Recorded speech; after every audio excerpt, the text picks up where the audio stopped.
Welcome to WTN Informer. I am Desiree Mago. And making the news, work is ongoing for the government's Public Works Department. Road repairs are being done at several locations on the island. At present, the Public Works Department is looking at several ways to alleviate the traffic situation. Many residents have expressed disappointment after experiencing hours of traffic all over the island.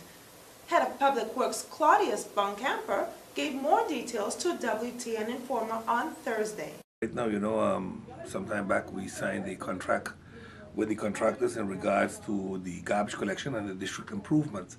And in that concept, we started cleaning all the roadsides in the districts also. So the secondary roads are being cleaned up now. If you go through many of the districts, you'll notice that a lot of the secondary roads have been thoroughly cleaned. And we continue that. That's a program that has been put in place that runs continuously. Besides that, we have now also gone over to the patchwork, also naturally in preparation for the season itself. And we have started patching various roads like the Airport Road, Bush Road, the Little Bay Road, the Walter Nisbet Road, the Cottville-Webster Road, the Bruff Road, Falcon Road, Sucker Garden Road, Huldaby Richardson Road, and we are still busy with Oyster Pond Road. Now, most of those roads that you got from me are also in a very particular selection because the Queen was coming and we had to shift some of the work. Naturally, for the touristical season, we have to get all of the roads in order. Also within the districts, we will be placing a lot of attention to try to have as many roads ready prior to the kickoff of the Christmas season, also within the district, so when people go to visit families, at least the road will not be too bumpy, when they carry the soup from house to house. But besides that, also we are busy right now preparing for the Phillipsburg area. We have a lot of saggings on the front street and the back street, a lot of bollards that have been damaged. The minister has made that a priority for him, and we are working that out now. We are trying to have that also completely ready by December kickoff for the season.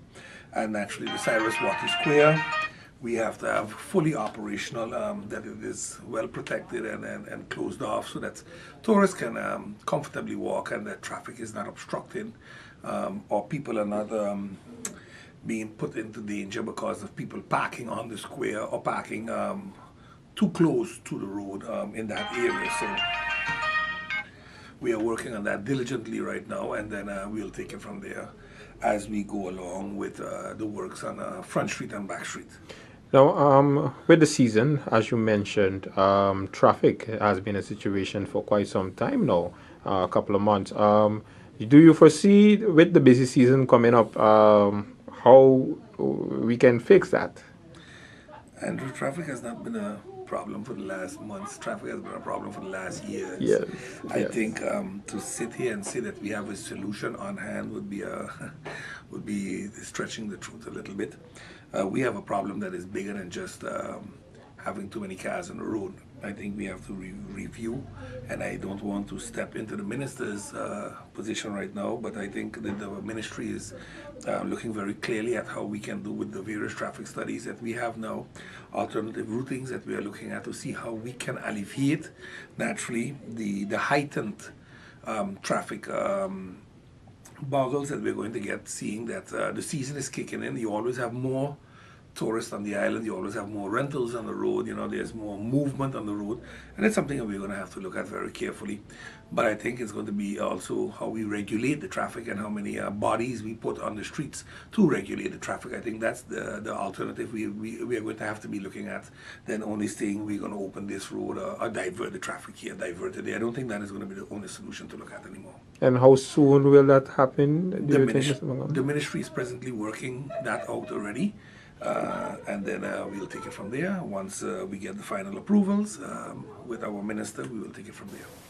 Motorists on the W.A. Nisbet Road came to a complete halt on Thursday afternoon when 3 vehicles were involved in a collision at about 4:15 p.m.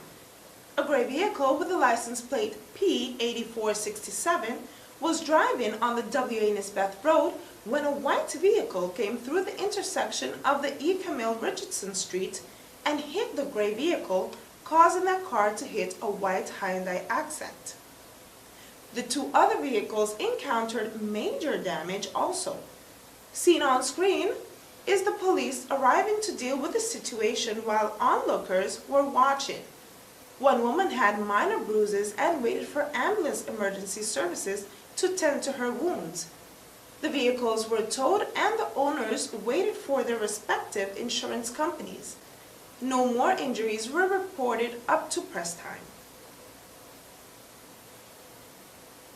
Members of Parliament George Pantaflat wants to know what is holding up the process for completing the legal position of claims by former central government civil servants from the former Netherlands Antilles. The MP will be sending a letter to Prime Minister Sarah Westcott Williams on the issue.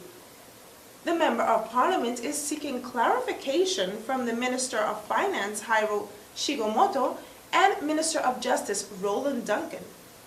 George Pantaflat speaks to WTN TV Informer on Thursday afternoon.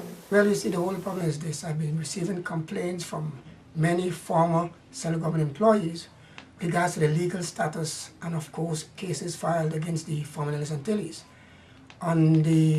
It was last month they received a letter dated September the 16th, where it was mentioned that all the legal claims which have been filed against the former Netherlands Antilles have now been given to the personal department of Country St. Martin. And this happened because the former Netherlands Antilles did not process their legal status or their cases on time. So therefore, it is now in the possession of Country St. Martin. And the reason why I brought this to attention, because the fact is we are talking about quite a large amount of civil servants, and that translates into quite a large sum of money also.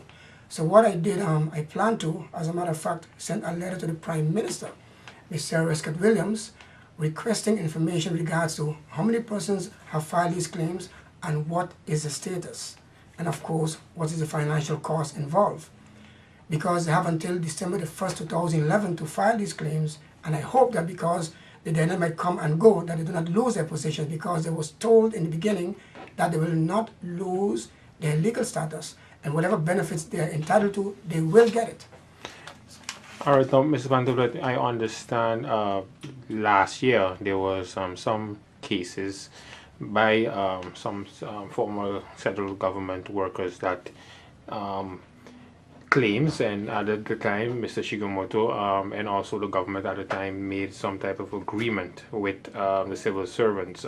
Is that still stands? I'm glad you mentioned that, because I can recall where some time ago they were told and it was agreed that they would not lose their legal status, they will not lose their position. Whatever they were being paid now, they will get it, and whatever cases are filed against the former government, a committee will be set up in order to deal with this, but apparently this did not take place. And with regards to the Minister of Finance, I will send him a letter also, because the fact is he is presently in the Netherlands to discuss financial issues and so on. And one of the things I read today he mentioned was the 40 million guilders which he's trying to get from the Netherlands. Now I want to make people realize that it's not the same as the 78 million guilders, because they're two different things.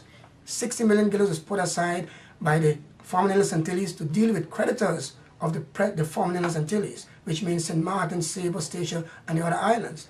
Now the 78 million is another issue altogether. So what I want to make sure is they check and verify whether the 60 million guilders, what is left of it, because the minister himself told me he had no control over that. And I understood that the amount is depleting and St. Martin is not getting her share. I'm also planning to send a letter to the Minister of Justice, Mr. Roland Duncan, because he said that he's busy with his staff and it's almost finalized. The fact is, I'm getting many complaints from the police officers specifically as to what is taking place, and I don't want to hear tomorrow that there aren't any funds and these persons are left stranded.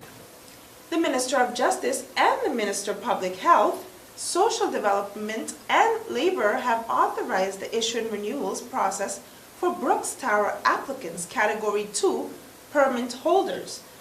This process is meant for persons requiring an extension.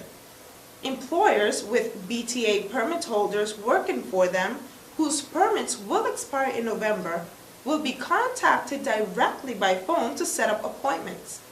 When called, employers are expected to have the following documentation ready available at their appointment: valid labor registration, valid copy of passport of the BTA applicant, copy of residence permit of the BTA applicant, labor agreement between the employer and the employee, BTA applicant, valid medical insurance.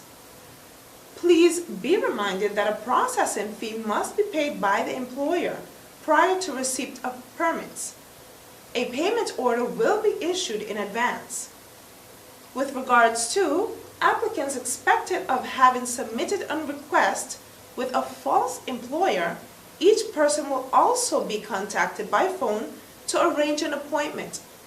Please be strictly advised that all persons will be contacted by phone for further instructions and to set up an appointment. Walk-ins will therefore not be accepted.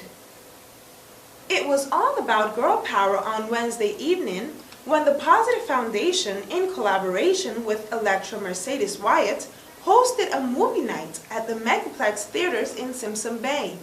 The movie night was well attended and had to do with October being Breast Cancer Awareness Month. WTN Informer was at the scene and spoke to the organizers there. Well, tonight we're having our annual movie gala night where 400 women come together for breast cancer awareness. The Positive Foundation and myself have been collaborating for 4 years now, and each year it seems to get bigger. This night is brought together with many sponsors of the community and volunteers that make this night possible, and of course, you know, without them we won't be able to do what we do here every single day. It is a great honor for the Positive Foundation and myself to give back to the community, because I believe in my heart that when you give back, you receive also back. So on that note, behalf of the Positive Foundation and myself, we would like to urge the women of St. Martin to please get checked, get a mammogram, because early detection can save your life. Minister of Tourism, Economic Affairs, Transport and Telecommunications, Franklin Myers, says it is welcome news that U.S. travelers are expected to increase vacation spending in 2011 to 2012. The news comes from the latest American Express spending and saving tracker, which provides insight into consumer spending habits. An average family of 4 expects to spend $2,636 on holidays, an increase of $200 per person compared to 2010. In 2010, 61% of Americans said they did not plan to travel at all. The latest survey indicated that figure had dropped to 56%. Bookings would be made 3 months or more in advance, but 21% will book only a month before the holiday, with 73% of those people booking only a week before they travel, and mostly using online travel sites. According to the study, 42% of travelers are looking to increase their budget. Longer trips were planned by 21%, 19% wanted to upgrade accommodation, and 17% planned on traveling in larger parties. The consumers surveyed expressed an interest in more memorable experiences, and if the budget was extended by $500, 24% commented they would use this additional money for new experiences as opposed to lengthening their stay, which was favored by 18% of the people. The Civil Registry Department would like to inform the general public that as of Thursday, October 27th, the department will resume the issuing of passports. Due to unforeseen technical matters last week related to the hardware that supports the operations of the department's passport system, the office was unable to issue passport services. Persons wishing to renew their passports should visit the Civil Registry Department between 8 a.m. to 11:45 a.m. Appointments in the afternoon would only be taken between 12 p.m. to 3 p.m. from Monday to Friday. Appointments will also be taken on Wednesdays from 8 a.m. to 11:45 a.m. The department would like to remind persons who hold a Dutch passport to make sure that the passport is valid at all times. The management of the Civil Registry Department apologizes for any inconvenience that may have been caused while the system was down.